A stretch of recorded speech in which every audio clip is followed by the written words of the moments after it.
Grassroots level, you are standing up and fighting back against Trump's racism and sexism and homophobia and religious bigotry. You are fighting for a government that represents all of us and not just the 1%. Thank you very much for what you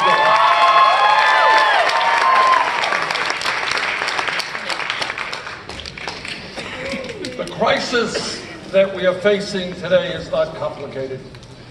It has everything to do that we have a government that ignores the needs of working people, ignores the needs of minorities, ignores the needs of women, yet works overtime for wealthy campaign contributors and the 1%. And what our job is not radical. It's what the American people want.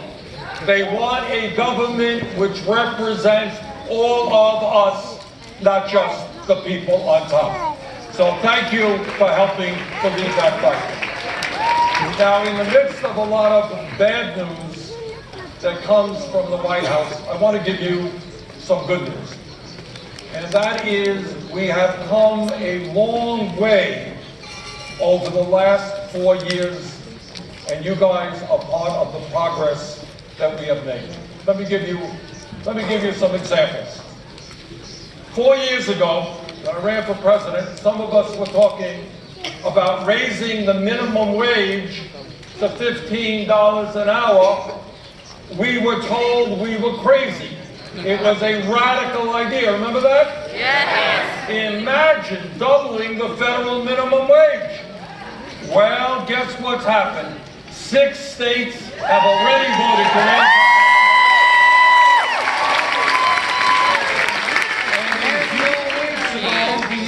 House of Representatives Committee on Education and Labor voted out committee a bill to raise the minimum wage to $15 an hour. A few years ago, we were saying, we're living in a competitive global economy, and if this economy is going to be successful for working people, everybody in this country, regardless of income, has the right to get a higher education. People said, oh my God, that's just too radical. Can't be done. In the last 4 years, all over this country, cities and states are moving to making public colleges and universities tuition free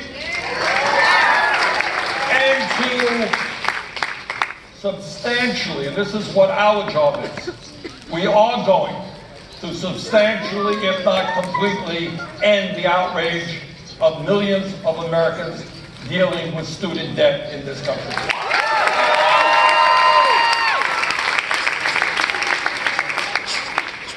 Four years ago, we had you really want to hear a really radical and crazy idea? This is so radical, I hesitate to bring it forward. Imagine, the establishment went crazy, media went nuts, still is. Imagine the United States joining the rest of the industrialized world and guaranteeing health care to all people as a right, not a privilege.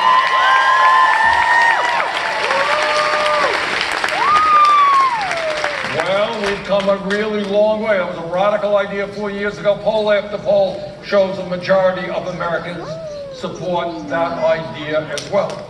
All right. 4 years ago, we were talking about the ugliness, vulgarity of the United States having more people in jail than any other country on earth.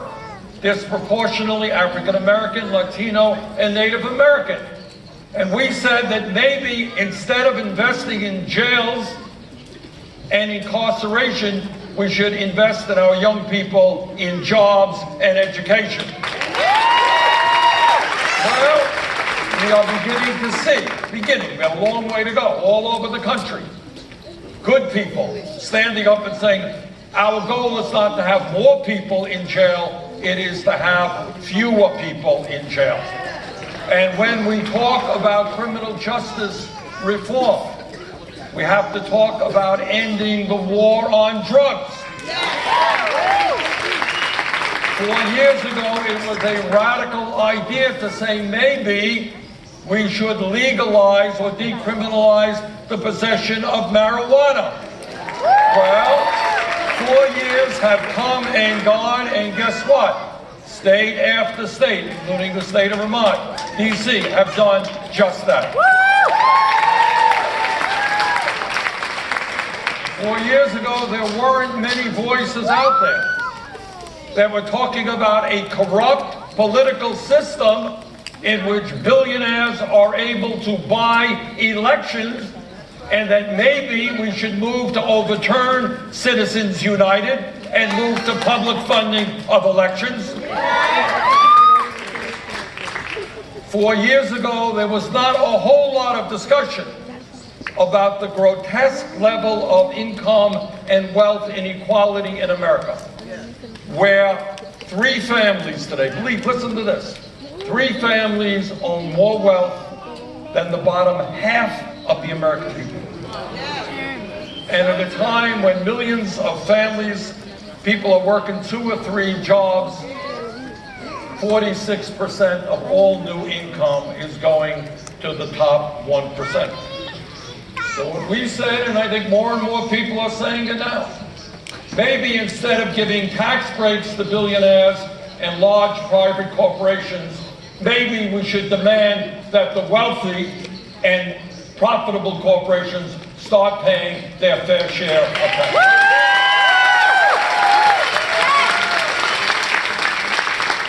The mantra of our campaign is not me, but us. And the reason for that is not just that it sounds like a good bumper sticker. The reason for that is that's the simple truth. No president, no matter how well-intentioned or honest he or she may be, can do it alone. So I'm going to tell you what very few people will tell you, is with the power of Wall Street, the power of the fossil fuel industry who lies to us every day about climate change, the power of the insurance companies, of the pharmaceutical companies, of the military-industrial complex. That power is so great that the only way we defeat it is when millions of people, black and white and Latino, Native Americans, Asian Americans, gay and straight, immigrant and native born, unless we come together and say to Trump that those days of hatred and divisiveness is over. We're going to bring our country together to fight for an agenda that works for all of us and not just the people on top. Thank you very much.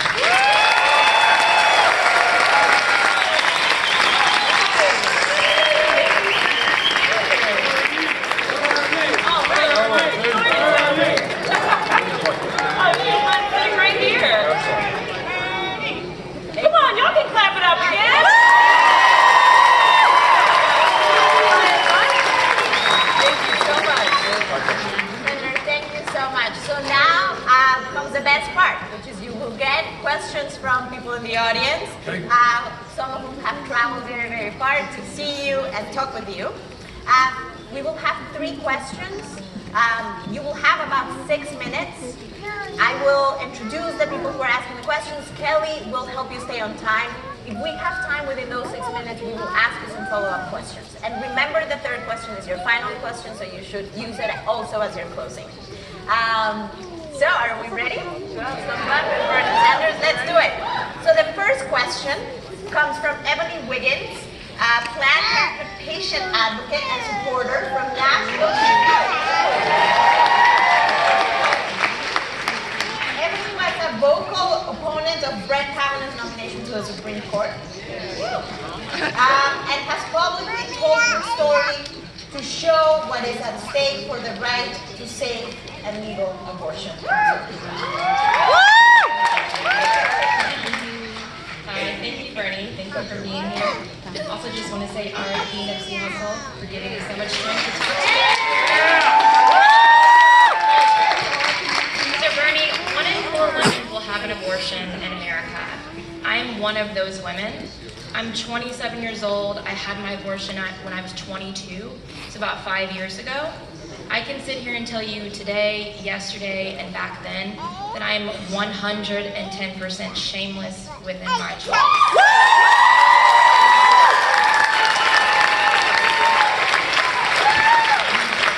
I did what was best for me and what was right for me, and I did it, and I took action when action needed to be had. But today in my hometown of Nashville, Tennessee, where I've lived there for about 23 years, a woman has to wait 48 hours after her initial appointment to get an abortion. This past month, in March, the Tennessee House passed the bill, the Fetal Heartbeat Bill, which pretty much means that a woman is denied the right to an abortion after 6 weeks. Most of us don't even know that we are pregnant within that time frame.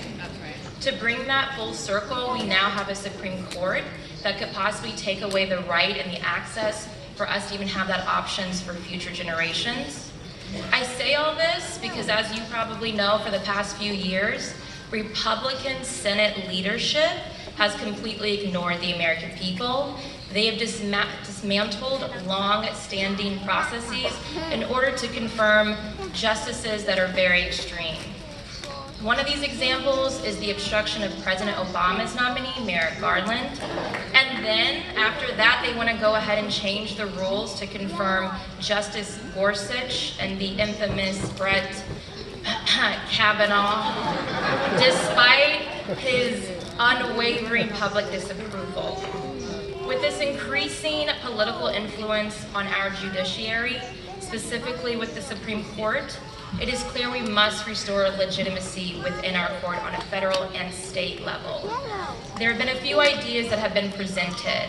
Some people have said that maybe we need to increase the seats on the Supreme Court from 9 to 11 to even maybe 13 to bring that balance back, right? Others have also recognized that America, as a democracy, we are the only democracy in the world where these justices have a lifelong appointment. And that maybe now is the time where we need to put some limits on those terms. I'm asking you that if you become president, what sort of reform measures would you take to restore legitimacy to our federal courts, along with allowing elected officials to govern successfully, and most importantly, ensure that fair-minded, unbiased, non-political people serve on the bench?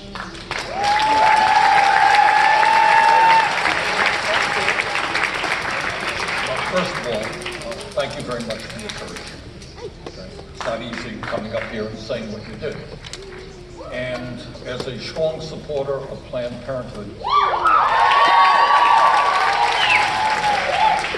I want to applaud the grassroots activism of Planned Parenthood and standing up and not only fighting against these horrific anti-woman legislation that we are seeing all over this country, but standing up and saying that women will not accept, and men will not accept, the defunding of Planned Parenthood, so that millions of women will no longer be able to get the health care that they want. Thank you very much. Second of all, in terms of the issue of choice, I understand, and we all understand, that there is a division in this country. But what I really don't understand and don't accept is the hypocrisy of my Republican colleagues who day after day say, you know what, we are conservative, we want to get the government off of the backs of the American people. We want a limited government. Let the American people do what they want, get government off their backs. Except when it comes to the right of a woman to control her own body.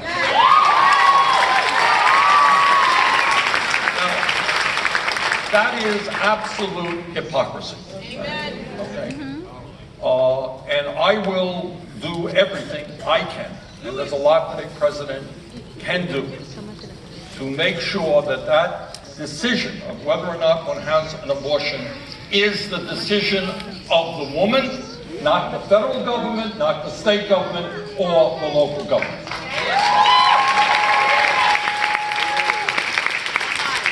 Okay, in terms terms of the Supreme Court, here is my concern about expanding the numbers of the Supreme Court, say if the Democrats are in a position to do that.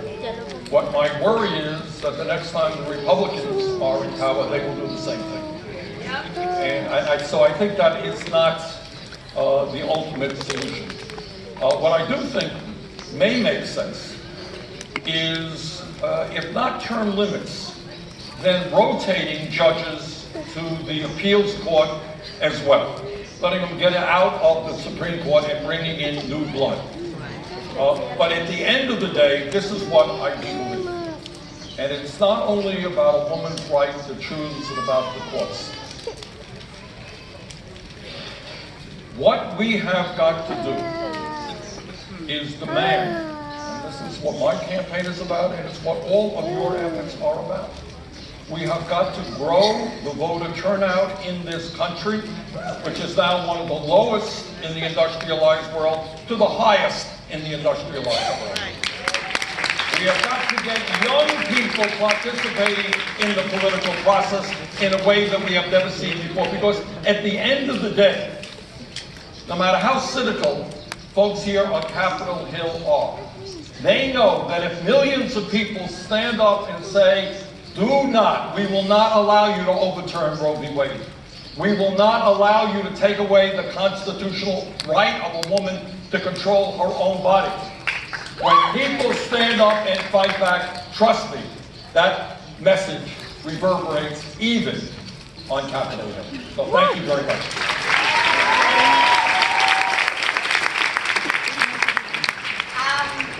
Thank you, Senator. So the next question comes from Lauren Cote. I'm sorry, I got your name. Lauren is from Southern Virginia and currently serves as the chair for women in the NAACP DC chapter. And she's an inaugural member of the NAACP Next Gen program, which trains millennials to assume leadership roles within the organization. One of the running themes of today has been the role of young people in transforming these movements, transforming our democracy, and really painting a vision for the future. So we are so excited that Lauren is here. Mr. Sanders, so excited to be here today to ask you a question, one that's very important to me as a person of color. I come from Southern VA, Dabble to be exact. Hey Dabble, you Dabble? No Dabble? Okay. It's very close to Charlottesville, Virginia, and as you know, back in 2017, there was a horrific violent protest, racially charged, and it really hit home for me, the horrible face of racism that's in the United States. And so my question to you is, which we did ask Elizabeth Warren earlier, but now here Bernie Sanders. If you do become president in the 2020 elections, during your first 100 days in office, what plans of action do you plan to address? When you're talking about voter suppression, making it feasible for everyone to get to the polling offices and to kind of stop this ongoing attack on people of color's voting rights. Thank you. Thank you very much. Thank you. Let me speak personally on this, I was mayor of Burlington for 4 terms. I was elected to the Congress, elected to the Senate. During my political career, I lost elections. When I started out, I was on a third party. I got 2% of the vote. In the next election, I got 1% of the vote. So, there you go. Last time around, I got 70%. So you make progress over here. But here's my point. Honest to God, it never occurred to me as a candidate, running for re-election or running for anything, to sit down and talk to my friends and say, you know what? We're weak in that part of the state. Let's figure out a way that we can keep people from voting because they might be voting against me. And what I say to those Republican governors and attorneys general all over this country who are working overtime to try to suppress the vote for people of color, for young people, for poor people in general, what I say to them from the bottom of my heart is if they don't have the guts to participate in a free and fair election, they should get the hell out of politics and get a new job.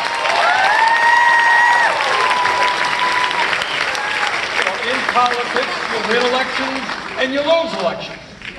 Our job is to make it easier for people to vote, not harder for people to vote. So what do? We do a couple of things in terms of election reform, and this is something that must be dealt with by the next president immediately. And that is, if you are 18 years of age in the United States of America, and you're a citizen of this country, you have the right to vote. End of discussion. And that is from Maine to California to Georgia to Alabama to Mississippi. And second of all, we have got to work hard to put language back into the law that the Supreme Court did when they gutted the Voting Rights Act. And thirdly, I believe, and I've introduced legislation to encourage people to vote, to have Election Day as a national holiday.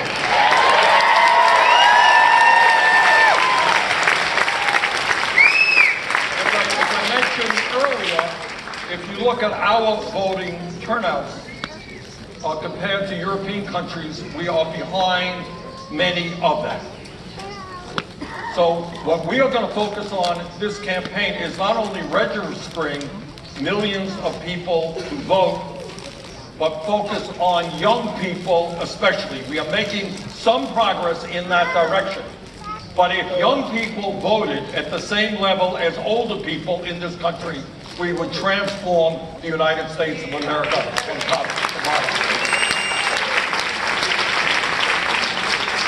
So dealing with institutional racism, of which this is an integral part. The idea that political cowards are trying to deny people the right to vote because of the color of their skin, the idea that we're going back to where this country was 60 or 70 years ago is beyond belief, and we will end that practice immediately.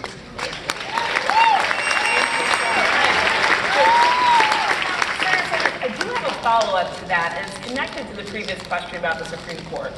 Even before the nominations of Brett Kavanaugh and Neil Gorsuch, we had a Supreme Court that was hostile to the right to vote, right, gutting the Voting Rights Act. So tell me, how do you plan to push a pro-democracy agenda with an anti-democracy Supreme Court? That's a great question. And the answer is, and let me be as clear as I can in saying this, that real change is never going to come from Capitol Hill. Okay? Never is. And what I pledge to you, if elected president, is to be a president that will be traveling all over this country as part of a grassroots political movement. I will be part of that movement because I understand that when millions of people stand up and fight back, we will not be denied. So when I talk about this campaign and transforming America, creating an economy that works for protecting a woman's right to choose, ending bigotry, the only way I know how to do that is when millions of people are prepared to stand up and fight back. And as President of the United States, I would be very proud to help lead that effort.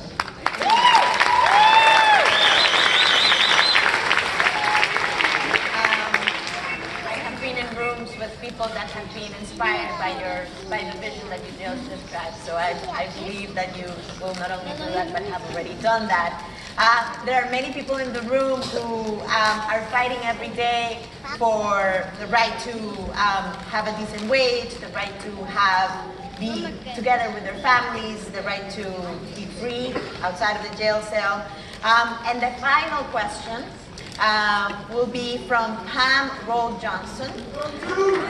PJ, Pam is a janitor at the University of Pittsburgh. Where are the people from Pennsylvania? Where she has worked for the past 28 years. She's a public sector member of 32. And it's fighting against right to work and other attacks on workers' rights. For Pam, her union's not just about justice. It is about love. She met her husband of 60 years, Rich, through the union. And when she's not working, Pam is deeply involved in her community with several groups involving national wildlife and human rights. She's active in her church and likes to quote Father O'Malley, a Pittsburgh priest who says, "If not us, who else?" So, Pam, take it away.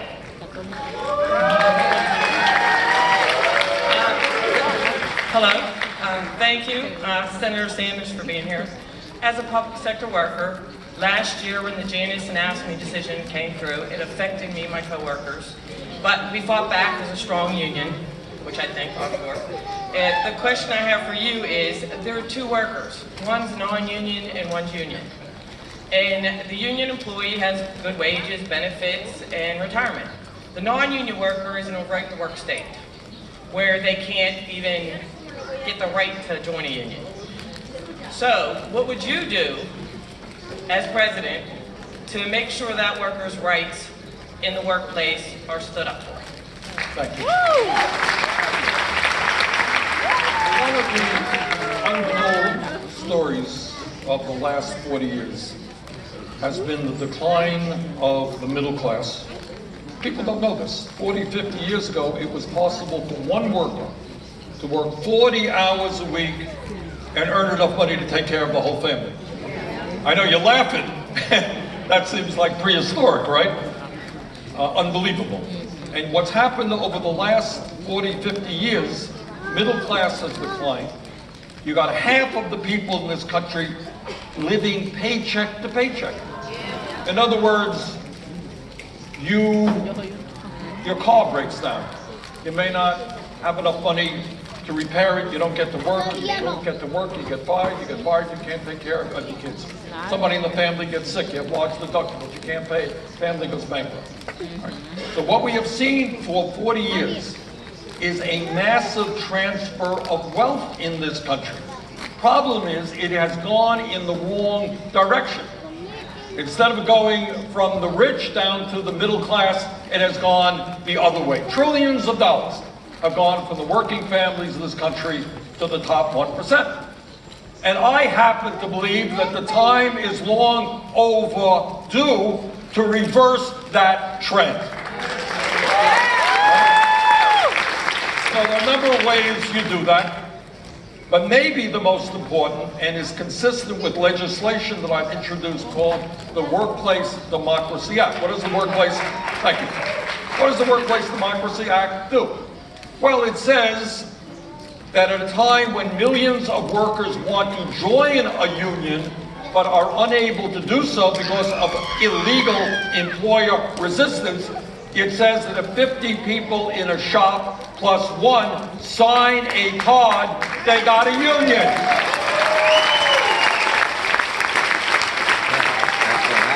And if the employer refuses to negotiate in good faith, that employer will pay a heavy price. And it says that in America, that legislation that we've introduced says that in America, workers have the constitutional right to organize. It's called freedom of assembly. And therefore, in that legislation, we outlaw the ability of states to pass and maintain right to work legislation.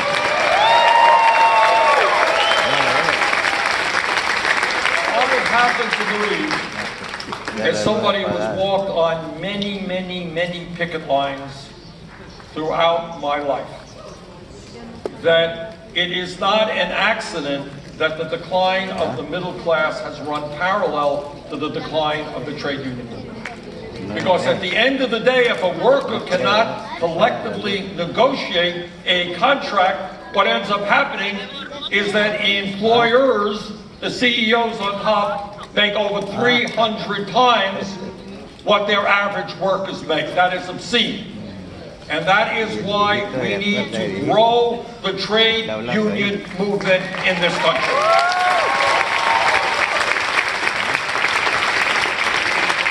The when you have a strong trade union movement, when workers are earning decent wages, it not only impacts the people in the unions, it impacts all Americans because employers are forced to pay a decent wage. And I'm proud, by the way, I've worked with some folks to tell Amazon, owned by the wealthiest person in this country, that they will have to pay their workers at least $15 an hour. And we succeeded in doing that. We succeeded in taking on Disney and forcing them to do that. And now, obviously, our goal is to pass a $15 an hour national minimum wage. Our goal now is to create a trade policy which says that if a company wants to shut down here and throw their workers out on the street and move to China or Mexico, you know what? Don't think that they're going to line up and get a federal contract. All right? So what we have seen for 40 years, average man or woman today is not earning any more in income despite an explosion of technology and productivity than he or she did 40 years ago, while the people on top are making out like bandits. And in fact, many of them are bandits. So, our job, by raising the minimum wage, having a sane trade policy, by supporting trade unions, by rebuilding our crumbling infrastructure and creating millions of good-paying union jobs, by transforming our energy system away from fossil fuel to energy efficiency and sustainable energy, and creating millions more jobs. We are the wealthiest country in the history of the world. Do not believe for 1 second that we cannot create an economy that works well for all. Do not believe that we cannot make health care a right for all people. That we cannot make higher education and child care affordable for all people. These are not radical ideas. These are ideas that we can achieve when we stand up and tell this 1% that we will no longer tolerate their greed, which is destroying the middle class of this country.